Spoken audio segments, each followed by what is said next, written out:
And welcome to another edition of the Live Sports Rush. We are glad to have you with us here on this Sunday night. And of course, since we are live, that means the comments are open. If you got any questions, suggestions, we would love to hear from you.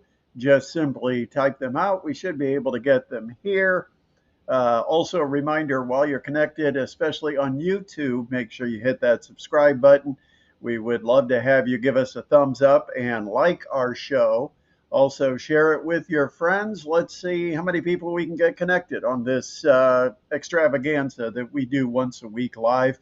By the way, it's a big show. Adam Lundy will be joining us here in a moment, but our special guest that will be coming up about 20 minutes or so is the editor, the proprietor, and the chief executive officer of Fighting Irish Preview. He is the inside reporter at Notre Dame, giving us some scoop today, I believe. I think we're going to get some information about that quarterback battle they've got going on and see if anything is sorting itself out as the Fighting Irish count down to their season opener. But to get things started, we got to bring in the man himself. It is Adam Lundy. And of course, Adam, always good to see you on the weekend. And what's been keeping you busy over the last 7 days since we saw you last? Been on the board for a lot of Tin Caps baseball games. I actually went to a feline cat judging show at the Allen County Fairgrounds yesterday, so that was interesting. I saw a lot of different cat breeds being judged. What else? I Wait went a to that. minute. I gotta ask Yeah, about this whole yeah. cat thing. Now, is that one of those to earn points with the lady of the house, or did you actually? Are you a cat guy? I'm not like as big of a cat person as my girlfriend is, and she found the event and wanted to go, but I was more than willing to join, and I had a good time too. Yeah, So yeah, no, it was you're interesting seeing being a all the good different kinds you're of being a cats. good boyfriend trying to earn points at home. I see how it works. You know what I did? Nothing. What'd you do? You know Nothing. why? Because I don't have anybody I have to answer to, and I don't have anybody I've got to earn points with. So you know what I did? Nothing. I sat and Nothing. watched sports. Is what I did this weekend. I'll tell you what else. We went and checked out that carnival that's at the Coliseum right now. Okay, yeah, that's a nice couples thing. That's There's some intense rides there, man. I'll tell I'd you have what. looked creepy. I'd have looked creepy going to that thing by myself. Some good food, but no, hey, good times. But glad to be back here. All right, so we've got to talk a lot about Colts fever, as we mentioned. Notre Dame news coming up. We've got some high school football updates to give you as far as what to expect with our broadcast. So this is going to be a jam-packed show. And once again, you got any comments, you got any questions, you can always fire away. We will try to get to those. Of course, we always know Ryan is going to be weighing in. He asked if I'm still going to be doing the 15 minutes with Fish. No, that will not happen. I have basically the answer to the question is Fish will not be doing 15 minutes with me because I will not be there. I have been asked to be removed from the studio. Oh man, Uh, when love is in the air, nothing is off limits. Great job, Adam. Ryan salutes the romantic side of Adam Lundy. thank you. Man, no, the cats were fun. No lie, cats were fun. I didn't go to any cat events, and my wife went 1,200 miles away from me, so that probably doing the right thing. All right, so let's get into the Colts. We finally saw them on the field. They had their preseason debut the other night. We didn't see as much of Anthony Richardson as we expected to see.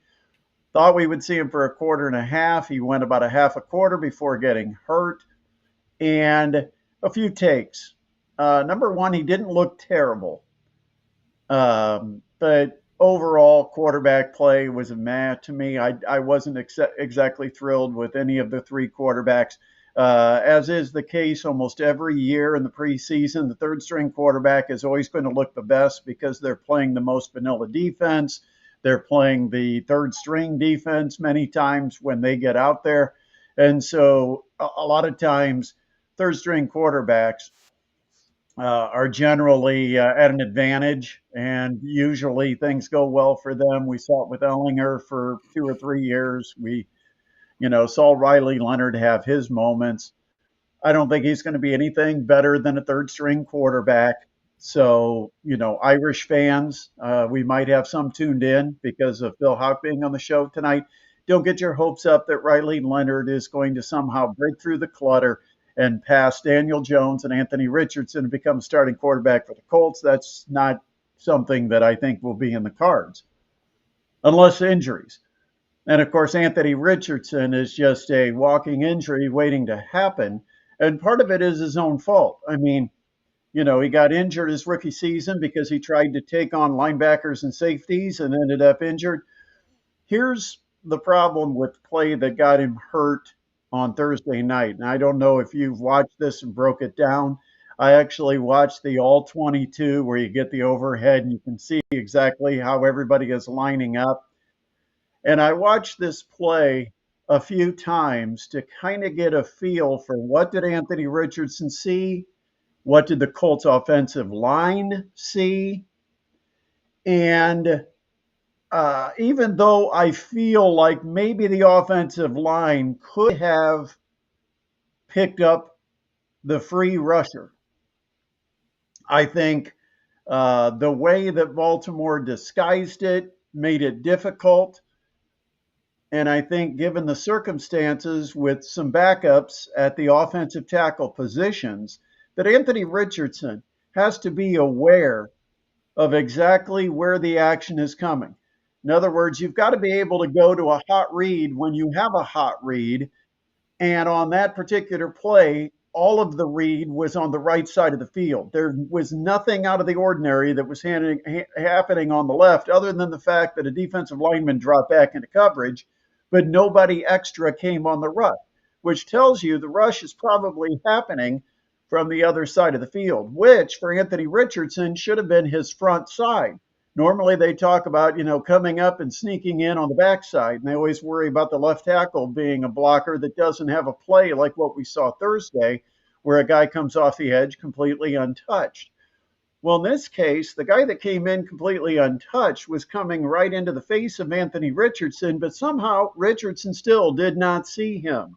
This is a third year guy in the NFL who's got to be able to read a very simple, I mean, this was not a complex pass rush. It was still a fairly simple rush where a guy just got unblocked. But on that side of the field, the Colts had two perfect routes. And I don't know if they were routes that the receivers read that the guy was coming and they broke off their regular route. But you had a wide receiver that ran a short curl pattern, only 5 yards downfield, and you had a back that was swinging out of the backfield. So you had two options to get rid of the football. You didn't even see the rush coming, so you didn't get rid of the ball, and then got blindsided on your front side, which to me is inexcusable. He ends up getting hurt. I'm not going to say he got what he had coming because I don't want to see anybody get hurt. But that's why you have to be concerned with Anthony Richardson. It's not just making mistakes in judgment, but it's just making mistakes in execution of football plays. And this time he gets exposed, he gets hurt, and he ends up missing the rest of the night. Now, the good news, he's back at practice. But that type of play can't and shouldn't happen. And he's got to be able to protect himself. I mean, you can't wrap him in Charmin, which, at this point, you're starting to wonder if maybe that's the only way to keep Colts quarterbacks healthy. But the reality is he's got to be better. You know how you say you can't read too much into preseason? This is a case where I feel like it's a little bit different because if I'm a Colts fan, I'm concerned that they have managed to put on uh, a in one game and encapsulate what this entire season might end up looking like for the Indianapolis Colts. If I'm a Colts fan, I'm terrified that the season could end up exactly like what we saw in that preseason game. Anthony Richardson coming out, showing flashes, but making mistakes that get hurt. And then it's going to be Daniel Jones at quarterback. And what we saw from him, he was meh. He was fine. He wasn't terrible, but like Under not terrible. 50%, under 50% completion percentage. We got to get that out there because that was the problem for the Colts last year. They couldn't complete 50% of their passes. And Daniel Jones went out there and completed, I think, 10 of 21. And That's that's what under I'm 50. saying. Like, it's not going to get you anywhere. And it's just going to be another season of mediocrity. So if I'm a Colts fan, I'm scared that that preseason game was a preview of what's to come. We did have quite a few of the Colts star players, the higher paid, more experienced, talented guys that did not play in this game. And that brings up the question, why do you put your top quarterbacks out there if you're going to sit your best offensive lineman? That's a serious question, and it should be asked because yes, Anthony Richardson didn't see an unblocked eye, but you also had guys in the offensive line that are not going to be there to protect him during the season, but they should probably be there to protect him if you want to see truly what he can do with the first string offense. Um, and they didn't play, Pittman. They didn't play Ryman. They didn't play Braden Smith. The two offensive tackles were not out there. Ashton Doolin had a heck of a game. He was the star receiver in my mind. But, another guy that turned out, I think, and I've said this all along, this isn't a surprise because this actually goes all the way back to when we had once had a radio show. Tyler Warren, you remember before the draft, I said the whole draft hinged on one name. It was Tyler Warren, and the Colts were either going to win the draft or lose the draft based on whether or not Chris Ballard was able to manipulate himself into a spot to draft Tyler Warren. The Colts got lucky, and the Bears pulled a boneheaded move. They didn't take Warren, and they let Warren slip to the Colts. And I'm telling you, look out. If you've got a little something, now's the time to drop a dime on Tyler Warren. This isn't a gambling show, but it might as well be because almost every time I offer gambling advice, I don't take it. Someone else does. They make money. I sit on the sidelines and gloat.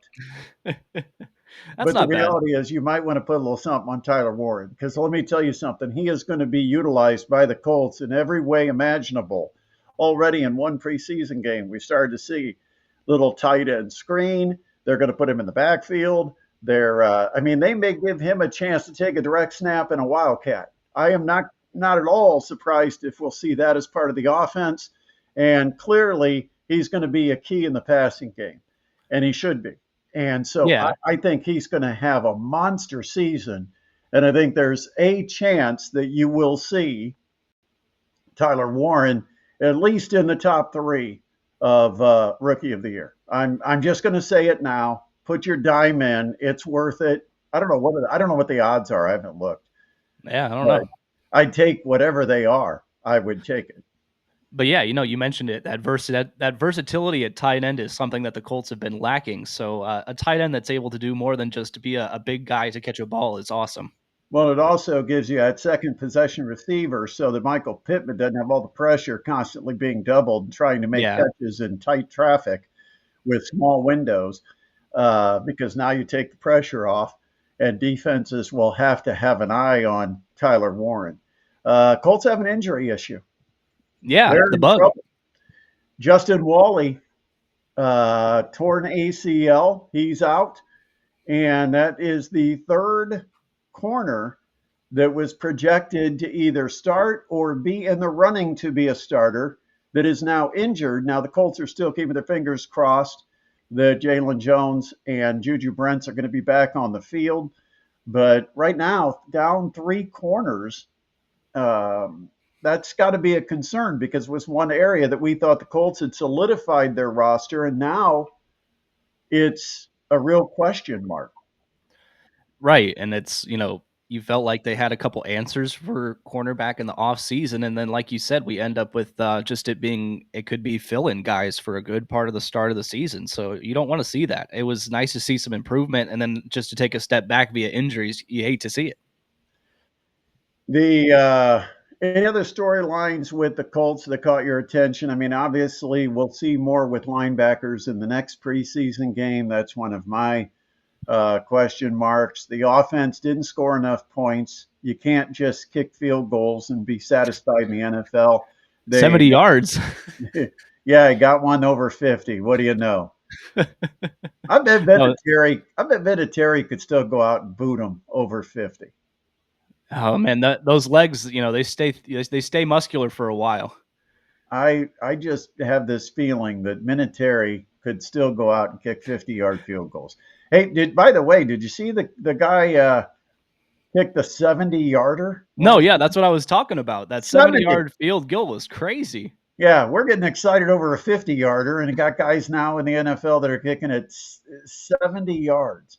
That's Who was he? nuts. What team was that? I don't even Was pay it the attention to what team was that it the was. Jaguars? I think it was the Jaguars. The Jaguars? Correct me if I'm wrong, somebody in the comments, but I think it was the Jags. Of course, Hunter was the big deal there, getting his debut. You know what that means, though, right? It means the Jaguars are going to kick a 70 A yard field goal to 70-yard beat field the goal and beat Colts. the Colts. Yeah, Yeah. yeah. No other big The comments on Jaguars don't training need a camp. 70-yard Yeah, field goal to beat the Colts in Jacksonville. That'll happen organically. regardless. Yeah. Yeah. But like I was saying, no more major comments, but I do want to say that I did call it on our last show that they're going to tinker with the starting quarterback during these two preseason games. They did not name their starter. For the Colts, Yeah. yeah, it's still an open competition. Daniel Jones is now. See, it was originally the plan was Daniel Jones would get a quarter and a half after Anthony Richardson played a quarter and a half of the first one. I don't know if that's changed now.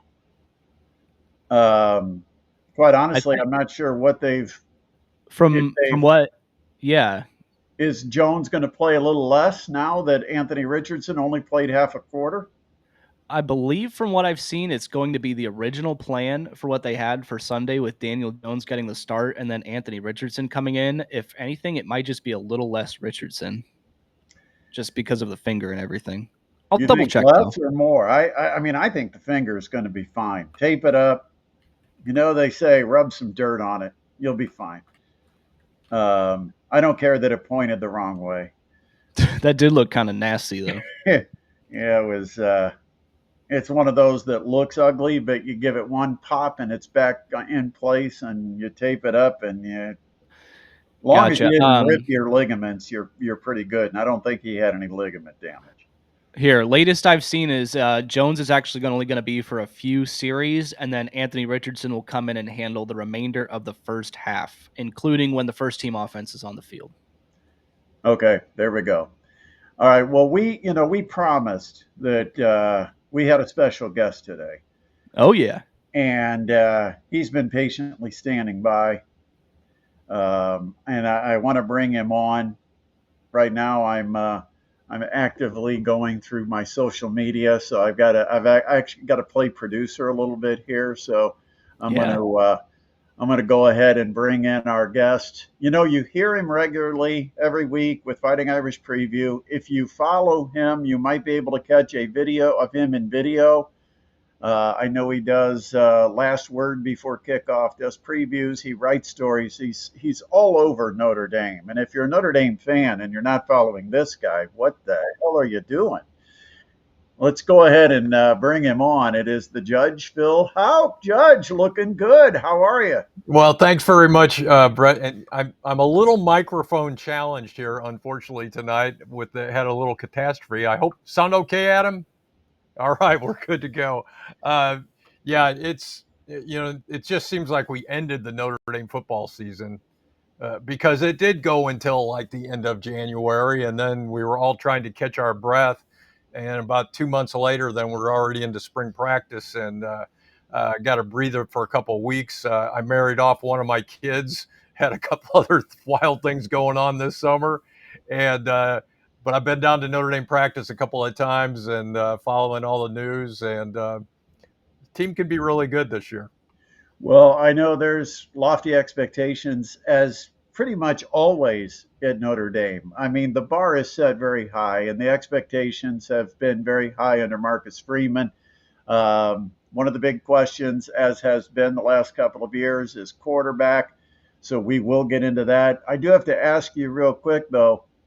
I know that you occasionally will take a road trip with the Irish. I'm just wondering for the season opener, are you going on the road trip this year? Fighting Irish Preview will be well represented at that game, but I'm not going to be representing them. I've got another new reporter that's been worked for me in the spring, and then he's going to be down there. And we'll also I have a could have been asked, Judge. I don't even need a hotel room. uh, good point. Good Yeah, point. Well, I should have thought of that, but and we'll also have our photographer there. We'll have great coverage. Uh, I won't personally be at that game, but what an atmosphere that will be! Hard Rock Stadium. Miami fans have never forgotten the rivalry. It's never simmered at all for them, and not it has a little bit for Notre Dame because Miami's had some down programs. Well, they're pretty good this year, and they are lying in wait for that. And that's 3 weeks from right now. 3 weeks from this yeah, moment, that game will be being played. yeah. That's going to be a fun one down in the Sunshine State. And by the if you haven't been to the Miami area, Hard Rock is kind of to the northwest of downtown Miami, which actually puts it on the right side of town for where the house is down there. So, you know, It's it's when do really in they the middle. play at Miami again? Like in 11 years, maybe I'll have to put myself on the list. Brett, it's kind of in the middle of nowhere. Miami Gardens, right? You got the Guitar Hotel about Yeah, what, you go 2 back miles, three past the miles? Hard Rock getting there. I certainly I made that trip a couple of times, not that long ago for the Orange Bowl, and I've been in that stadium a couple of times. A great stadium, but it's kind of like I said, it's off in the middle of nowhere.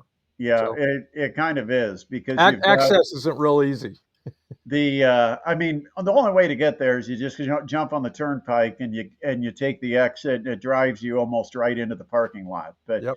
But anyway, that will be the Irish opener. But Judge, I know I spoke to you earlier and you left me in suspense. You told me that you had some updates on the battle for the starting quarterback position at Notre Dame. Let's hear it. Let's get the latest. What's going on in South Bend as far as quarterback goes? Well, everybody knows that the battle, as it was announced at the end of spring or during the spring, was going to be between Kenny Minchey and C.J. Carr.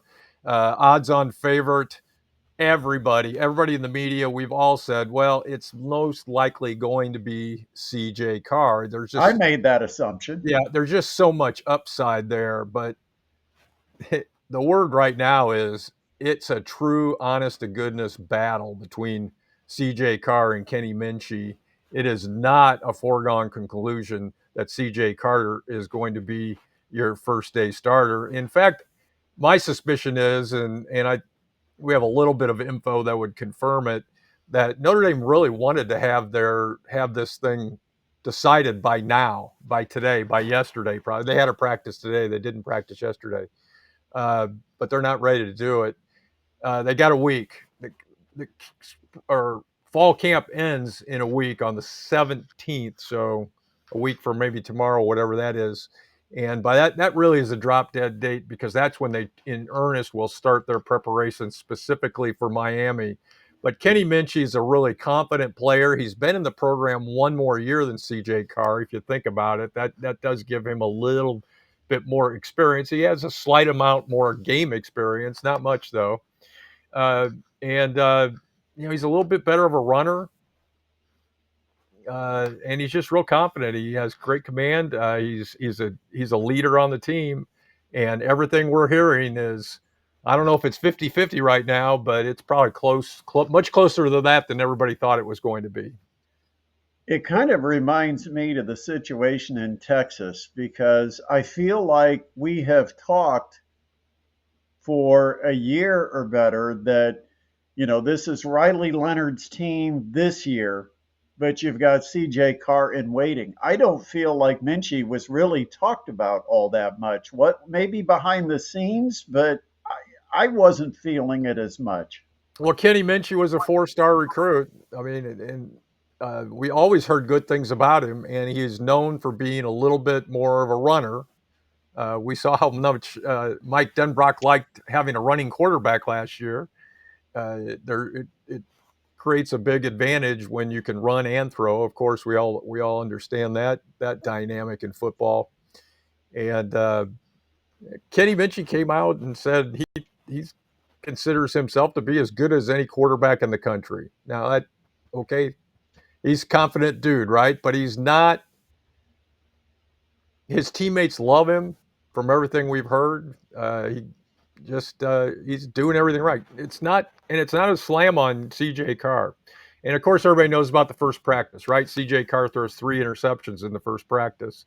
And there's a good story that has a Fort Wayne angle about those 3 interceptions that looks like Adam knows what I'm going to say. But one of those interceptions was a terrible throw. I mean, it was just all on CJ Carr, really bad play. Another one of those interceptions wasn't really CJ Carr's fault. It was a perfectly thrown pass. KK Smith just didn't get it fielded, and it bounced off onto somebody else's hands. But it counts. It's an interception. But the third one was a tremendous play by a young man named Tay Johnson out of Snyder High School, my friend. And Northside. Tay, I am hearing, or right, exactly, Northside. Tay, I understand, is having a great camp. He had 2 interceptions in that first practice that the media was aware of, but I've heard that he also has had 2 more interceptions since then, and is one of the surprise players of the camp right now. Notre Dame's loaded in the secondary, and Mike Mickens, who's the coach there in that secondary, just keeps producing player after player, and expect to see him play some football this year with the Fort Wayne angle. That will be fun to watch. Now, where do the Irish have their question marks? Where are the holes? Because, it was obviously a national runner-up a year ago, so you expect there would be holes. We know about the quarterback situation, but what's the rest of the lineup look like? First of all, I think with as well and with the great depth of recruiting that Notre Dame has been engaged in the last few years, maybe not a ton of 5-star guys, but a slew of 4-star guys. It's not really a question of holes on this roster. We saw that last year as guys went down, and Notre Dame had a tremendous amount of injuries last year, but they kept plugging guys in. But the question is, do they have the talent to win a championship? This is a playoff caliber roster. I don't think there's any doubt about that. Better than Notre Dame has had from really the differences from player 22 in the depth chart down to about 48. That next group of players is really good. Notre Dame has always had good talent in their starting lineup. Okay, that's a given. So little question marks about that lineup. Defensive tackle. Are they championship level?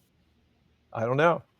But they've got some players there. There's no doubt about that. And going into most years, I would say that there is well. In fact, I'll say it now anyway. I think their defensive tackle talent is as good as it's been in years. But that's an area you got to dominate. Can the wide receivers, Brett? Can they really get the job done this year? They've brought in some more transfers. Jaden Greathouse came on and was tremendous in the playoffs last year. Of course, he's back. This Malachi Fields, though, looks like the real deal. He's the transfer from Virginia. There's really high hopes, but until those guys actually show it on the field and they show that they have tremendous depth, I think that's a question or an area of concern. There's no concerns about the running back situation. Losing Keedron Young to a knee injury the other day, a big disappointment to me, but he was going to be at best just a deep depth piece, honestly. I had the pleasure of interviewing him the other day. I'm really interested in him. The dude was 5'11", 245 pounds with great speed. He's a player. It wasn't probably going to happen this year, though. So they're okay there. The running back, of course, Jerry Proud saying a guy named Jeremiah Love. Aeneas, I can't believe he's back. I'm shocked he's back. Aeneas Williams, too, who really came on in the playoffs last year. He'll be the third down back. He's shown as a great pass receiver and a good pass blocker. Linebacking core, defensive end, Bryce Young, Bubakar Traore, those guys are just top notch. And there's Logan Thomas and Jordan Botello, who's hurt right now, but he'll be back probably by the end of September. They got it. Are they quite at that level to get them to where Ohio State was in the game last year and won the championship? That's the question. To be at that elite level that gets you the championship, I don't know. But Judge, I've got to not ask any you about obvious tight holes. end. Tight end is always a position that seems to flourish at Notre Dame. Who plays tight end? Yeah, and that's a good question. That's probably one I should have mentioned as one where it's not maybe elite, but Eli Raritan, uh, the kid 6'7", 245, runs like a wide receiver. And since he came in as a freshman, now in his third or fourth year, he's fought through some injuries. Everybody kept saying, "Man, this guy, if he ever arrives, he's going to be, he's All-American caliber." That's the name to watch, though. He played really well towards the end of last season. Eli Raritan, uh, but you got to have two or three tight ends. James Flanagan, who's a freshman, is having a really good camp. They expect him to maybe have an impact right away. So that's your tight end situation. They also brought in a transfer from Arkansas, who they actually thought they were bringing in as more of a blocking type tight end. And I feel horrible right now that his name is escaping me. But in any event, they brought him in, but I'm hearing that they're actually liking the way he's been catching the football too in practice. So that's your tight end situation. That probably is an area of a bit of concern. Is it championship level? I don't know. Well, it's always a position, that Notre Dame is kind of known for. That different guys are always stepping up and being featured, highlighted, and utilized in that offense. Marcus Freeman. This might be the first year, Judge, that we don't ask what the expectations are and is he on a warm seat at all. I think finally he's cooled off his seat with last year's performance. Is it fair to say Marcus Freeman is the long-term coach now of Notre Dame? Well, I of course it is. And after the run last year, but will he ever? How long will it take him to exercise that the inexplicable losses that he has been a part of? And last season, Northern Illinois. I mean, Stanford. Uh, there's one the game against not Toledo, but the other MAC school that they lost to a couple of seasons ago. Uh, those concern me, but the run that they went on last year, you got that, and that was amazing, and that was impressive. Did they lose to Marshall? Marshall, that's Was that the exactly game? that's the game Yeah. I'm thinking of. But it's he is so beloved, and he has done so many right things to endear himself to Notre Dame Nation. Uh, maybe if Notre Dame doesn't do quite as well this year as they did last year, and he only wins 11 games, 12 games. No, he's not on the hot seat, but he's got to win the games he's supposed to win. That's for sure. And you can't afford too many more of those type of losses that are really inexplicable. And I think I think they learned a lot from that last year after coming off the Texas A&M game where they put everything into winning that game, the Texas A&M, the first game, and then suddenly they go into the next week and it's Northern Illinois. Well, Northern Illinois, that was their Super Bowl, and they came to play, and Notre Dame started slow and never did kick it in. Does he go to the pros at some point? And if he does, when would that point be? That's a great question.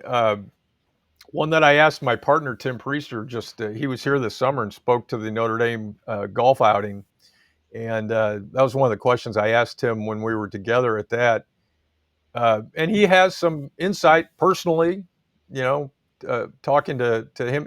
He thinks there's a chance that he might eventually want to go to the pros just to see if he can do it.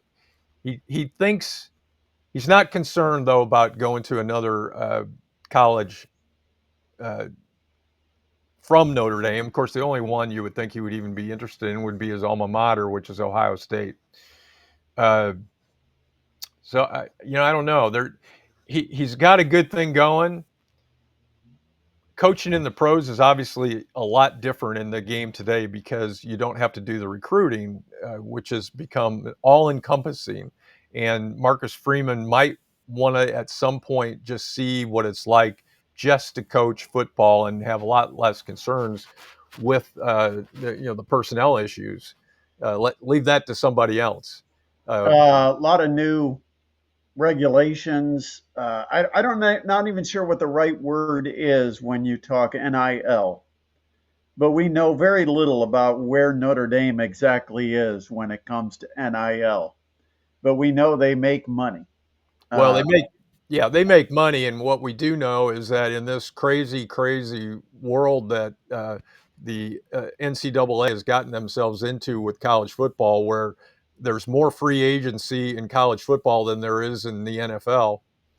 It's there's no rules. You go anywhere you want, and you can make as much money as you want. But there are some guardrails that came in with the latest settlement. You can spend up to 25 million, but there are still real NIL deals that can occur on top of that. But what we do know about Notre Dame is committed 100% to spending as much as anybody else. And so that should make longtime Notre Dame fans happy.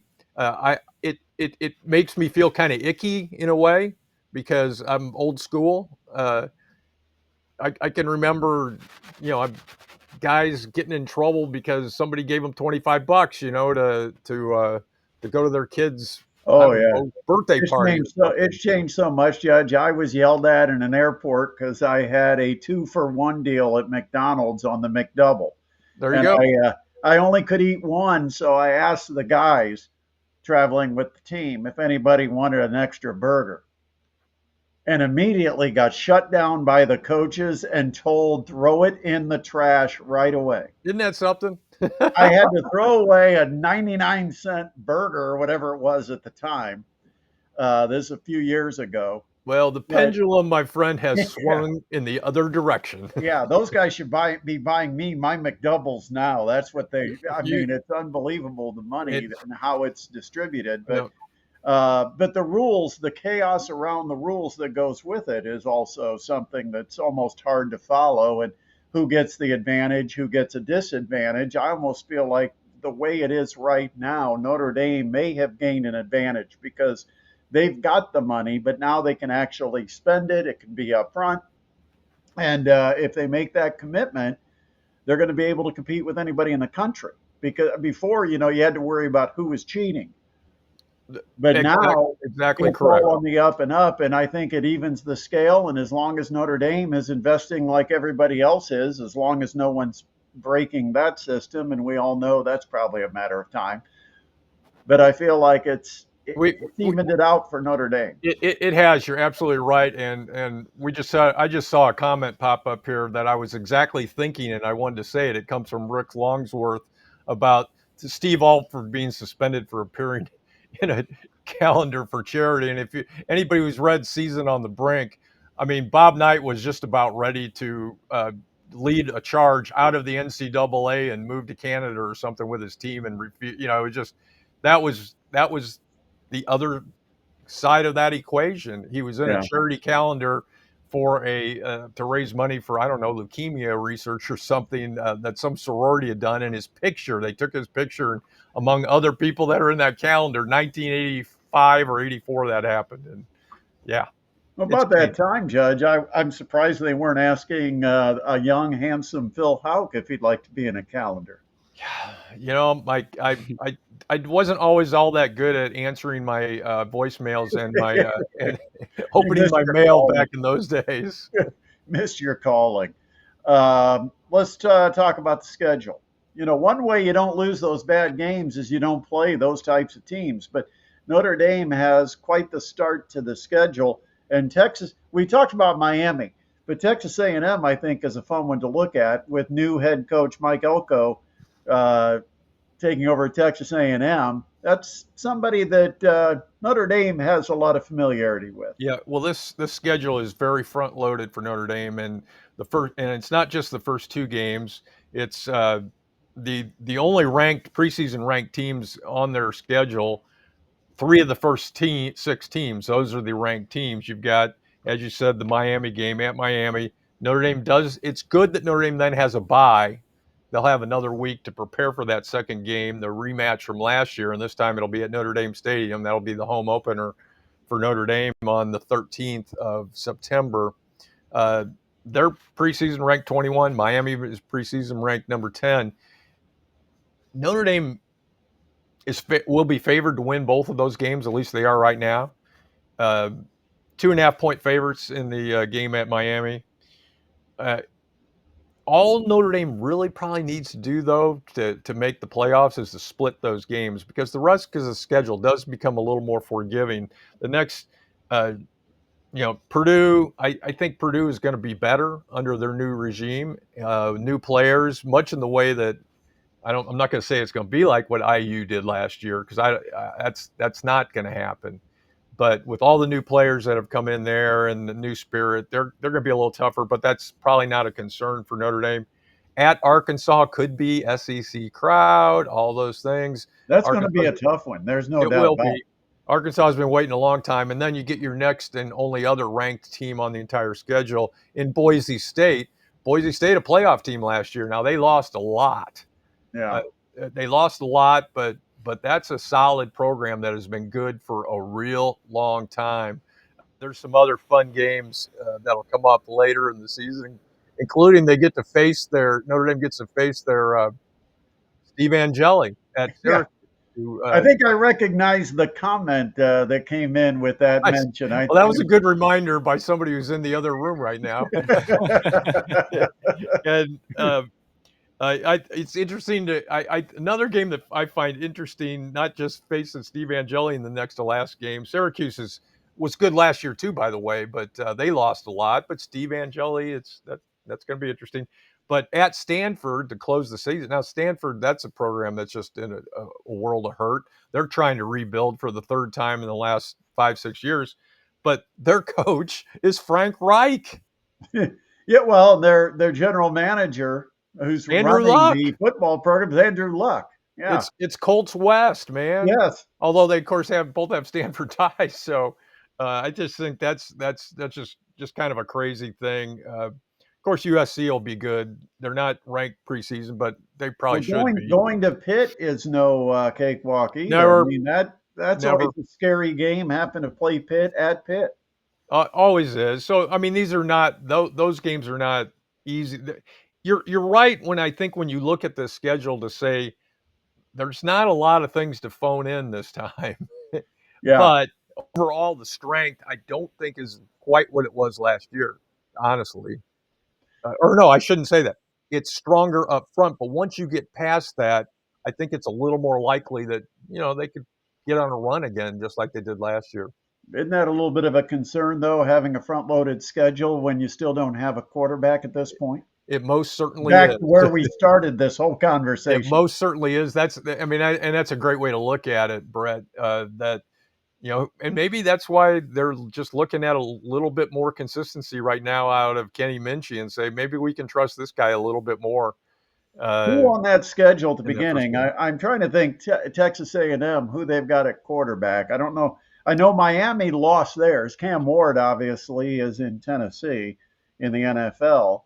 Carson Beck. I'm thinking, is it equal playing field where everybody else up there is also replacing a quarterback and maybe some coaching changes and different things? So I can't tell. I was listening to another podcast today, and the Texas A&M, that name, I don't have that name at my fingertips, but it's a really good dual threat quarterback that transferred in there. That Texas A&M will have a good quarterback, that. But Carson Beck in the first game, he missed his chance to go against Notre Dame, of course, in the Sugar Bowl last year because he was injured.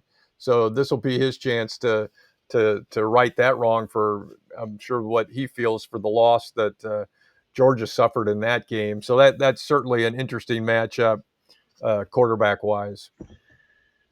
Well, I did see some thoughts that maybe Carson Beck was cashing in and not really committed to on-field performance as much as Miami was hoping. So we'll see where that develops as they get closer to Oh, that kickoff. that's a good storyline that Notre Dame fans can hope for, right? Something, yeah, something to follow. Judge, always appreciate you. Fighting Irish preview back again. When can we expect to see or hear from Fighting Irish preview, and how do we access you? Well, the first game, 8:31, the last day of this month. That's a Sunday. That's the first game that Notre Dame plays this year on prime time on Sunday night of Labor Day weekend. And we're back on Saturday morning as we have been for 29 years. And it'll run twice on Saturday mornings again. Thank you, Mr. Rump, for working with me on that. This year, though, the timing will be a little bit different. Now, last year we ran when we added the second show, it was at 6:30, right, in the morning, which I don't,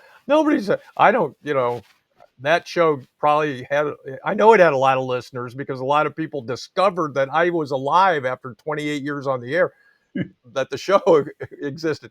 But the second show, for a lot of reasons, is going to run at 8:30. So 6:30 and 8:30. So we'll have two runnings, a half hour each morning.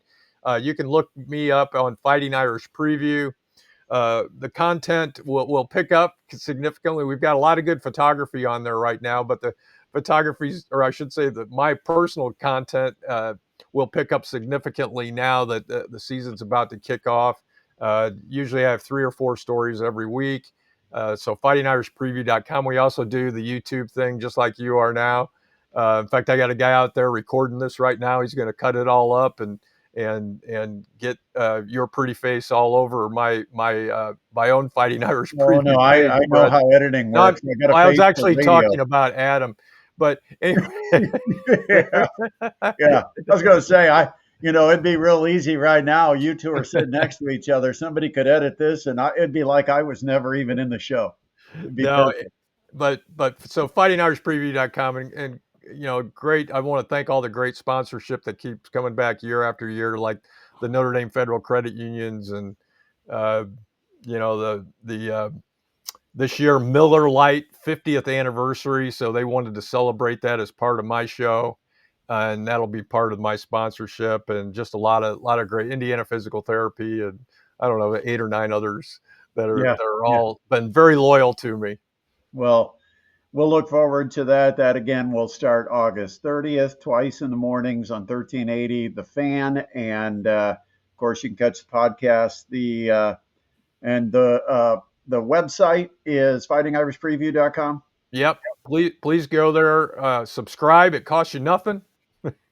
It just if you subscribe though, you get a little reminder, which you're free to just delete really fast, but you'll get a reminder that new content is up every time, and so that's really easy. But if you really want to, you can go there and buy me a cup of coffee. Yeah. Well, the funny thing is now everything that the word subscribe just automatically seems like it's attached to some kind of a monthly fee. And so, we're saying on this YouTube channel, be sure you subscribe. And we're not asking for money. We're just asking for somebody to click a button. That's all we're asking. So That's it.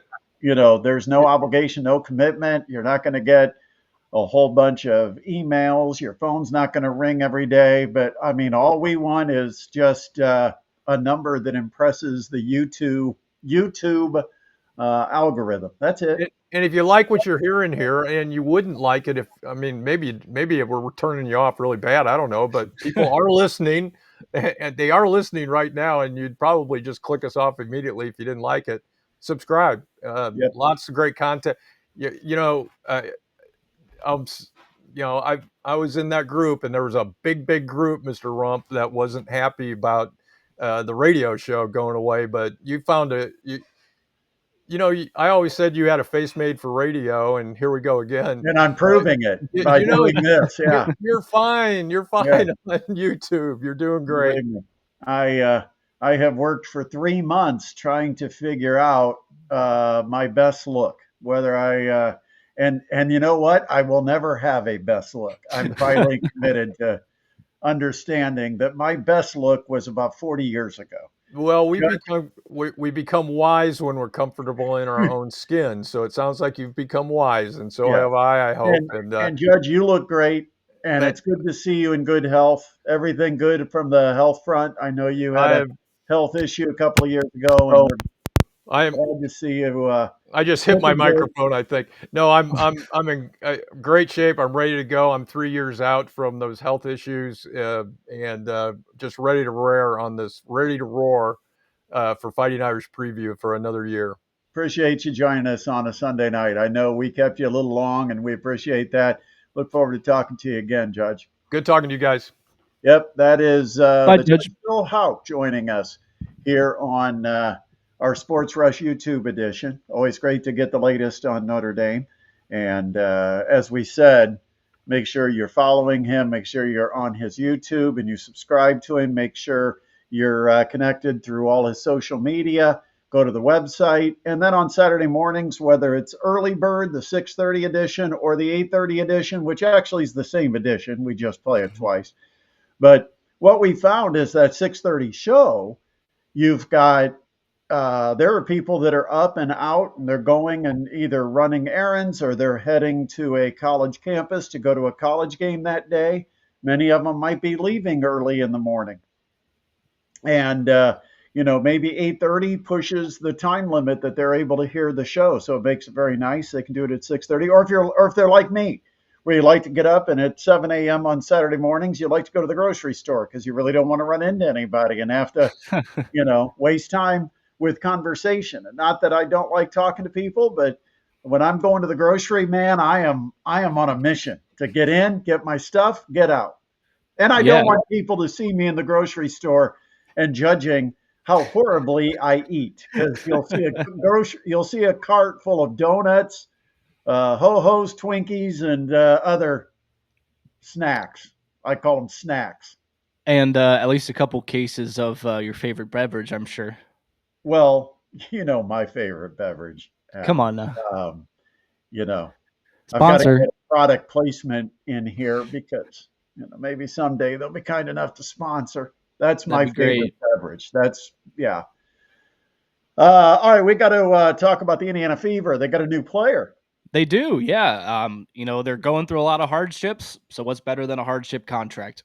Yep, and so they have signed Odyssey Sims to a hardship contract, and you know how crazy is it, the two players that are almost identical, in their size, their skill set, the way they've been utilized.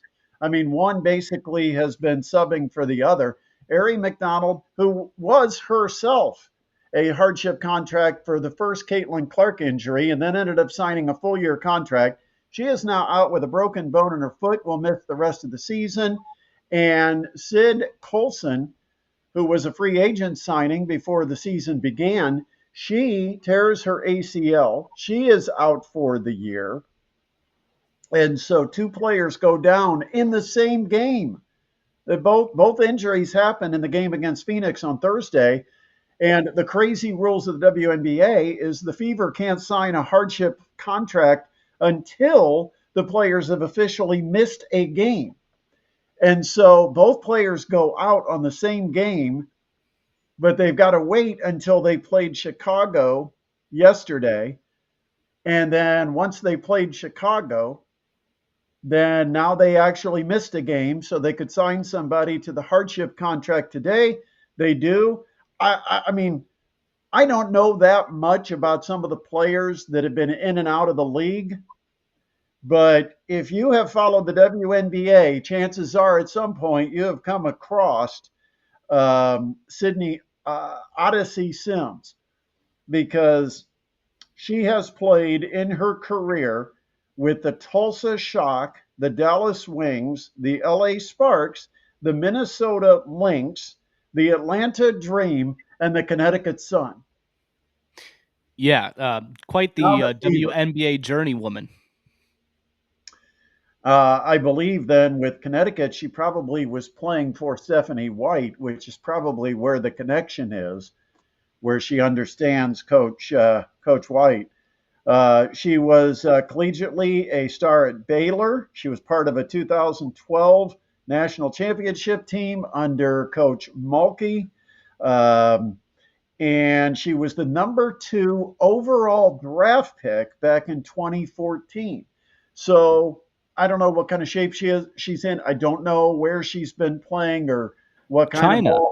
ball she's been playing, but she is the emergency signing that's going to have to fill that role. I don't know her if it even said in the press release. Now, over her career, she averaged over 11 points per game, almost 4 assists, an 11-year career that that it supposedly ended in 2025. Now, I don't know if she played for the Sparks this year. Do you know?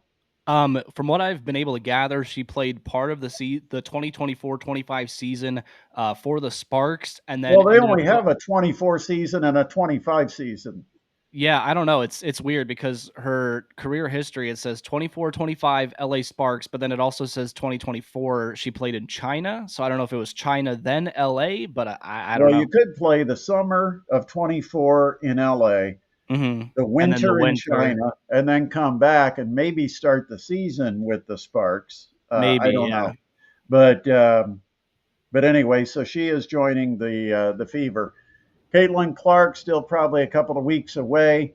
Big news though last night. How about the combo? The blonde Barbie girls, they had a big one last night.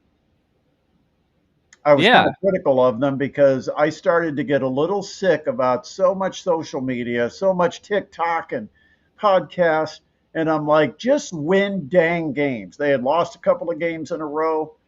I thought it's is it a coincidence that as soon as I start seeing this new podcast, I see Aaliyah Boston on a podcast, I see Sophie Cunningham on a podcast, I see post after post um, with Sophie and Lexi doing their matching outfits, all that stuff going on, and and then the Fever, in the meantime, lose 2 games in a row, and Lexi didn't play well. I mean, there's no hiding the fact that she has not shot the ball well for about the last 6 or 7 games. And so I was a little frustrated, but I was very pleasantly pleased to see both players hit 3 pointers and hit them well in the game yesterday. And they destroyed. Chicago's a total mess, aren't they? Yeah, I mean, not only were they just not the best team in the W to begin with, they've suffered a lot of injuries and just players not living There's up to no cohesiveness. expectations. There's no No. fight for one another. That is a team that is just totally lost.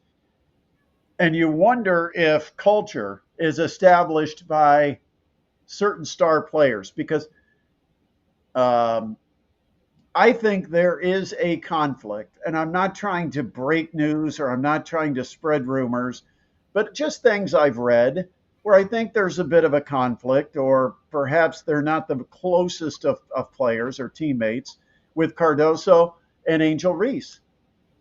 Um, they both are bigs, they're both posts, they're both high draft picks, and I just, and when your best players aren't connected, that's a problem. Right now, you see the Fever, they're connected. You look at the Liberty, you look at the Minnesota Lynx. I mean, the teams that are really good, those top players are on the same mission. They're connected with one another. They like one another. They're bonded. They create a great culture for their teammates around them. I don't know that the Chicago Sky has that. I do know what the Chicago Sky has is a serious organizational problem, and I'm not sure where it starts, how high up it starts, where it filters down. But I will tell you that team is a mess. I mean, the discipline during timeouts, the way they play on the court, it's a mess, and they're getting smoked by almost 30 every night. And yeah, they Yeah. have injuries. Before you send me a message and say, well, they've been hit really hard. Yeah, they have.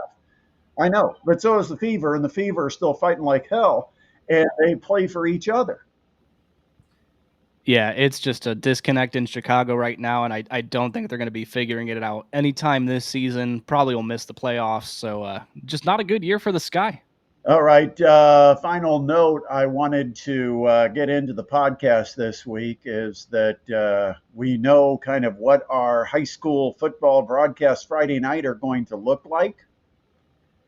Adam, you and I are going to do the Friday night post game show. I don't even know if you know this. I might be I breaking. haven't really been filled in, no. Okay, so I'm probably breaking news to you because I just learned about this Friday. You and I are going to be doing the Friday night high school post game show, kind of like we are right here, right now. You're going to be in the brand new state of the art Coventry studios doing the scoreboard. Okay, yep, can do. And I am going to be doing my commentary and coaches interviews from your hometown Pizza Hut restaurant. Hey, that's fantastic. I'm glad at least one of us will be able to get out to the Pizza Hut still. So, man, that whole tab now is going to be all mine. Yeah, you're gonna have to go hard. You're just gonna go home with like 2 pans and Yeah, live it up for a week. no, but anyway, so we will have the post game show. Always the most popular. I think it's the most popular, and I don't say that because it's people's favorite, because I think they enjoy the games. They enjoy the pregame show. We have a killer pregame show if you're out heading to high school football games. Oh yeah. But the postgame show is your first chance to really get the scoreboard without spending 45 minutes trying to go through X and figure out who beat who and not find scores. You know what it's like because you have to do it to collect scores for our postgame show. Oh yeah. Nobody can do it. It's easier just to listen to us. So we're going to have the post game show. Brand new sponsor this year, Kester's Truck Sales, is going to step up and be our post game sponsor. Midwest Box Breaks back once again as our presenting sponsor for the high school football game of the week. Big thanks to Ben for stepping up. And of course, our Parkview Sports Medicine high school football tailgate pregame show coming soon to a stadium near you with Jim, Shannon, and Doot. And that we'll just tell you right now, folks, get ready, Leo. We're coming to you for week 1. All right. Lures at Leo, our game 1 game of the week. And we're excited about that. That comes up, hard to believe, but it is less than 2 weeks away. Crazy. Less, 2 weeks from Friday. So this coming Friday, you'll have your formal scrimmages, and then the following week, the season kicks off, and we will be there for all the coverage. We still have plenty of key sponsorships available. We do need support. I will say that we need businesses that support what we do on Friday nights. Yeah, absolutely. Excuse me. Hey, I yeah, no, had too you're much good. of my Pepsi there. Speaking of support, My Rick Pepsi, Longsworth, my Pepsi Zero, available at a grocer near you. Cha-ching. But yeah, no, Rick Longsworth said it might be possible for me to be bribed to deliver pizza to Adam from Coventry Pizza Hut. I like the way you think, Rick. Rick, can't do that. That would have to come out of my tab, and then I would be somewhere remotely without it. Could you imagine if I say, "Hey, I'd like to order a pizza to get something to eat to cap off my Friday night," and the pizza I'm at tells me, "I'm sorry, Mr. Rump, Your budget's already been used at Coventry." That tab tonight. I could at least control it when you were sitting next to me. I won't do that to you, buddy. No, we'll have some fun. Yeah, so you've counted on us for years for high school football coverage. We're going to be there for you again this year, starting with Lures at Leo. By the way, I got a new haircut, and I got to figure out here. I'm using my YouTube monitor as a mirror right now. I don't know. Looks fresh from me. Is it fresh? Is that the word? No, it just looks like a nice fresh cut, my man. I went fresh cut today for the show. I like it. Yeah, didn't shave, which makes me look old, but makes me look like the old homeless guy that's trying to do a YouTube show. Nah, come on. Lazy weekend. I'll be shaved tomorrow, I promise. All right, Tin Caps are at home this week, And there's Yeah. only 2 more weeks of home baseball. Yeah, time to get out to the ballpark. Last couple chances here coming up. Well, if they don't play any better than they did this past week, that might be a blessing. Yeah, it was a rough series against the South Bend Cubs, which was not one of the better teams in the Midwest League, although they are vying for a Well, they're playoff they're spot. they're they're Yeah, they're working they're their way streaking up. now. Yeah, but They're still, getting better. They've actually picked up some help during the season. Not so much for the Tin Caps. We all know their story. yeah, So, but West Michigan comes in. It's a Detroit Tigers affiliate. A lot of people in our area are Tigers fans, so they enjoy coming out and seeing the future of the Tigers. And so many, the Torkelsons and yeah. the guys that end up in Detroit, they come through. In fact, Wenzel Perez, he Hmm. was actually here on a rehab with West Michigan earlier this season. Of course, one of the uh, key players for the Detroit Tigers. But West Michigan will be in starting on Tuesday, running through Sunday.